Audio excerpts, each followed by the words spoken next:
Hello friends, मैं singer खुशबू ठाकुर आप सभी को अभी शिव चर्चा भजन सुना रही हूँ। कैसा लगेगा आप सभी कमेंट में जरूर बताइएगा और अपना आशीर्वाद बनाए रखिएगा।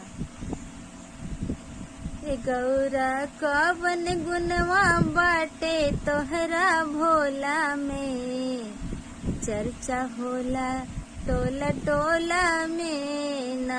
ये गौरा कवन गुनवा बाटे तोहरा भोला में, चर्चा होला टोला टोला में ना। सबके महल अटारी देवे अपने टूटले मड़ैया में रहे। सबके महल अटारी देवे अपने टूटले मड़ैया में रहे। सखी है यही गुनवा बाटे हमरा भोला में, चर्चा होला टोला टोला में ना। सखी है यही गुनवा बाटे हमरा भोला में, चर्चा होला टोला टोला में।